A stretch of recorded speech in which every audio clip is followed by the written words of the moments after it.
how much money can they really save on their hot water heating bill? Well, they heat their water with electric, which is typically the most expensive way to heat water, but also very common for residential applications. And so they can expect to save on the order of $700 to $800 a year because it is a large family here.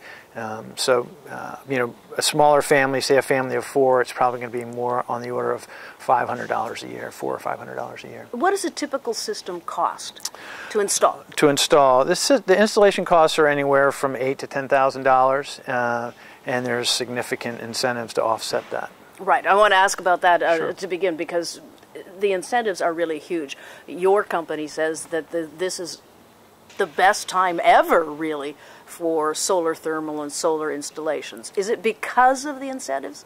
Well, it's certainly, the incentives are a big factor. It's important to highlight, our company does solar water heating and solar electric or photovoltaic, but solar water heating is the most efficient form of solar. So with all incentives aside, for a residential application, solar water heating is the best solar investment.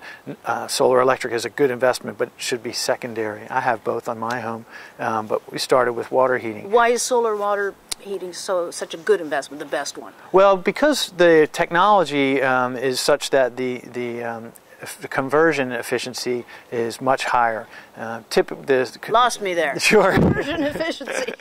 The energy from the sun that lands on a square foot on your roof, for example, that energy, a certain amount of that energy can be converted to useful energy, whether it's thermal, heat energy, or electric.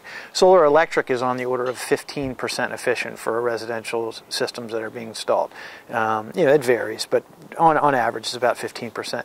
Solar thermal is on average about 50% efficient in converting sunlight into usable energy. So more than 3 times as efficient in terms of, not only in terms of the cost effectiveness, but also the amount of space available on the roof. You really don't need a large footprint for a solar thermal application, and a lot of homes like this one with a lot of shading, because they have all these beautiful trees, they really couldn't do solar electric here because they just don't have a big enough area to take advantage of all the fixed costs associated with the investment. But solar thermal doesn't require nearly as big a footprint, so they're going to be able to leverage that too. And the savings are huge. Tell me about the incentives. You said up to $700 a year, probably in a house like this, they'll be saving per year on energy costs. That's correct. That's just the savings.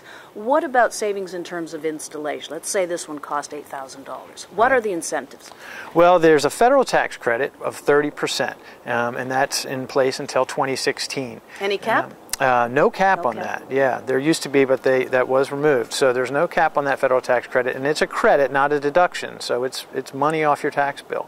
In the state of Maryland, there is a grant program too. These folks will probably get about 70% of the system paid for up front. And so then if they're saving $700 a year, you're talking about a 3 or 4 year payback. Of course, the more people in the house, the faster the payback. And also, if energy prices rise, that payback will get even shorter.